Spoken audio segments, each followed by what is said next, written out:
Shalom, c'est la minute paracha de Miran Neshama. On ouvre la paracha Shmini, le 8e jour, avec le triste épisode de la mort des fils d'Aaron, Nadav et Avihu, au moment de l'inauguration du Mishkan, où tout est parfaitement orchestré, sauf que eux ils arrivent avec un Esh Zara, un feu étranger qui n'a pas été demandé, ils font un rite d'une manière qui n'a pas été requise, et ils sont eux-mêmes dévorés par le feu.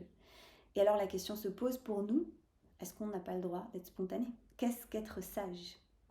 Et le Méachiloar pose cette question en mettant en parallèle et en contraste deux sources dans nos textes qui vont définir une forme de sagesse.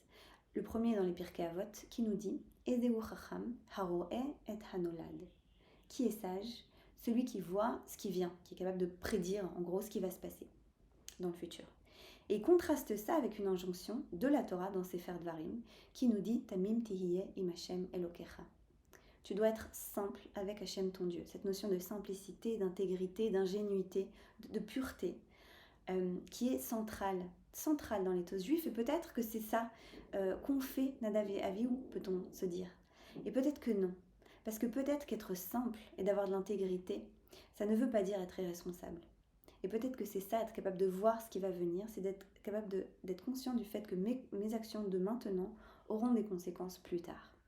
Et c'est ce que nous conseille le Méachiloar, en disant oui, il faut quand même être capable de voir ce qui va se passer, d'anticiper autant que possible. C'est ça la sagesse au fond. Et ça n'empêche pas la simplicité, l'intégrité, etc. Et pour cela, pour pouvoir prédire ce qui va se passer, il suffit que je regarde avec attention mes actions dans le présent. Et il dit bien ces deux mots, l'Arkor velet bonen. Investiguer, rechercher et contempler. Clarifier, l'évarer. Clarifier mes actions. Et le monde a vraiment besoin de cela aujourd'hui, d'un type d'attitude qui est conscient, pleinement conscient de ce qu'il fait au présent pour pouvoir anticiper ensuite ce qui va se passer demain. C'est une façon de dire qu'on a le pouvoir sur l'avenir. On a un certain pouvoir sur l'avenir, sur le fait de faire les choses mieux, si on fait les choses avec attention, pleine présence et responsabilité au présent. Shabbat Shalom.